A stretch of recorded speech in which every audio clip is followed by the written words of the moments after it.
ये काफ़ी दुखद घटना हमारे संस्थान में हुई है और पूरी इंस्टीट्यूट कम्युनिटी इसके लिए अपनी शोक संवेदनाएं मैं चाहूँगा फिर से प्रकट करूँ मैं उनके बिहाफ पर। और एक कंडोलेंस मीटिंग भी हमने की थी।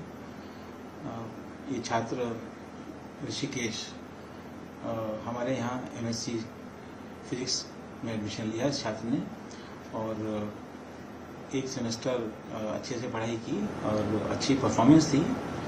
उसके बाद में सेकंड सेमेस्टर मार्च के आसपास कुछ उसको समस्याएं हुई जिसकी वजह से उसका एडमिशन हुआ यहाँ और ट्रीटमेंट चला। बाकायदा संस्थान ने जो भी प्रोविजंस हैं वो सब मदद उसको मिली। और कुरिकुलम की जहाँ तक बात है, हर विद्यार्थी को इस MSc में हम एक अगले साल में प्रोजेक्ट कराते हैं, सेमेस्टर 3rd and 4th। इस प्रोजेक्ट में एक हमारा स्टेटमेंट ऑफ प्रोसीजर है जो मैं बताना चाहूँगा, जिसमें हम एक हमारा फैकल्टी हैं जो कोऑर्डिनेट करते हैं इस एक्टिविटी को सभी के लिए। तो वो सबसे प्रोजेक्ट इनवाइट करते हैं जो फैकल्टी जिस एरिया में प्रोजेक्ट कराना चाहते हैं, तो वो इनवाइट करके उन्होंने एक लिस्ट कंपाइल की और उस लिस्ट को हम बच्चों को सभी को एक साथ सर्कुलेट कर देते हैं ताकि बच्चे अपनी जहाँ भी उनका इंटरेस्ट हो उसमें फैकल्टी से बात कर सकते हैं। पूरी तरह एकेडमिक फ्रीडम जिसे हम कहते हैं बच्चों को होती है और वो हमारे जो फैकल्टी कलीग्स हैं उनको भी होती है। तो आफ्टर जब दोनों बात कर लेते हैं और एग्रीमेंट हो जाता है तो ये इन्फॉर्मेशन हमारा जो फैकल्टी कोऑर्डिनेटर है, MSc प्रोग्राम कोऑर्डिनेटर, वो उसको कंपाइल करके उसको फ्रीज करते हैं जितना जल्दी हो सके। तो ये प्रोसेस में चूंकि हम सेमेस्टर सेकंड में ही कर देते हैं और ये एक्चुअल प्रोजेक्ट जो है अगले सेमेस्टर में होता है जो कि जुलाई के अंत में शुरू होता है। तो जब बच्चे ने हमें रिपोर्ट किया मेरे सामने, जो फर्स्ट वीक ऑफ अगस्त में ऋषिकेश उसकी माता जी आए, तो उन्होंने मुझसे यही कहा कि सर मैं सेकंड सेमेस्टर विड्रॉ मुझे करना पड़ा किसी वजह से, मेरी मानसिक स्थिति सही नहीं थी और अब मैं ठीक हूँ और मुझे प्रोजेक्ट करना है और मैं कोशिश कर रहा हूँ और मुझे लगता है मैं अगर मुझे प्रोजेक्ट मिलेगा मेरी चॉइस का तो मैं कोशिश करूँगा। तो हमने कहा ठीक है, इसमें तो कोई दिक्कत नहीं है, आपको किस एरिया में इंटरेस्ट है। तो उन्होंने मुझे बताया कि कंडेंस मैटर थियरी, और मुझे जानकारी थी कि ये जो प्रोसेस है वो उसको भी गया होगा, लेकिन चूंकि वो बीमार था तो शायद वो पूरी तरह से उसको समय नहीं मिला एक्सप्लोर करने का। तो मैंने उसको ये सलाह दी, उन दोनों को, मदर को भी बताया कि ये प्रोसेस है हमारा, तो ये तो मराठी हैं, उनसे बात कर सकते हैं, उनका मेल भी होगा और वो एक्सप्लोर करें जहाँ भी उनको करना है।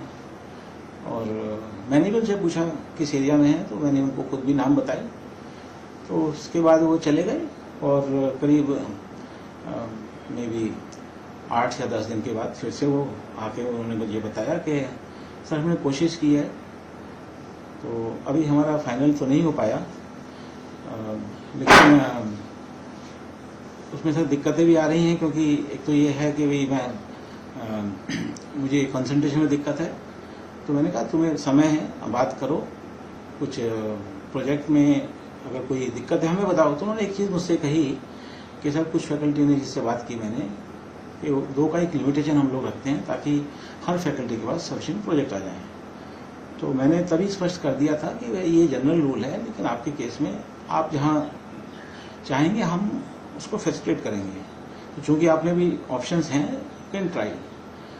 तो उस दूसरी मुलाकात में भी उन्होंने कहा कि हम कोशिश करेंगे, पर सर मुझे लग रहा है कि जो सेकंड सेमेस्टर मैंने नहीं किया है इससे मुझे फोकस करने में दिक्कत आ रही है, समझने में दिक्कत आ रही है। मेरे कहने पे मैंने उत्साह बढ़ाने की कोशिश की, मदर से भी बात की कि भाई क्या इश्यूज हैं। तो उन्होंने बताया अच्छा छात्र है और आप सर हेल्प करिए। मैंने कहा बिल्कुल करेंगे।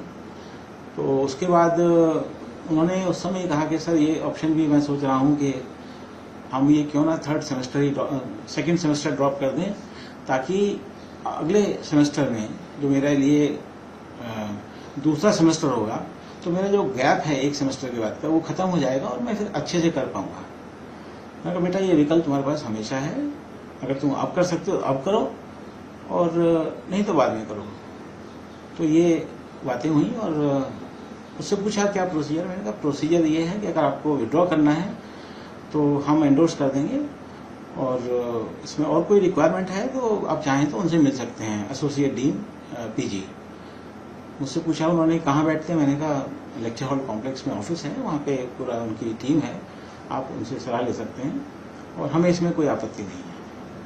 फिर 20 तारीख की बात है जब वो शाम को मेरे पास आए इसी ऑफिस में, तब उन्होंने कहा सर हम नहीं कर पा रहे हैं और हमसे नहीं हो पाएगा और हमें आप एग्जाम्शन दे दीजिए। तो फिर भी मैंने एक बार उनसे क्वेश्चन किया कि बेटा ये बिल्कुल नहीं हो रहा है, क्या करोगे तुम? क्या सर हम पढ़ाएंगे, हमें पढ़ाई का शौक है, पढ़ाने का, हम पास में भी कोचिंग किए हैं, ये उसके शब्द थे। तो उसके बाद में मैंने कहा ठीक है। मैंने उसी समय जो उसकी एप्लीकेशन थी उसने कहा कि इसमें सर मैंने अपना मेडिकल भी एंडोर्स किया है, लगाया है। मैंने कहा बेटा उसकी ज़रूरत नहीं है, हमें बातें हुई हैं हमारी। मैंने तत्काल ही अपनी जो रिकमेंडेशन थी उस पर नोट की, वो एप्लीकेशन उन्होंने मुझे लिखी थी, तो मैंने अप्रूव्ड एंड फॉरवर्डेड करके साइन किया और मार्क किया associate dean post graduate studies and research.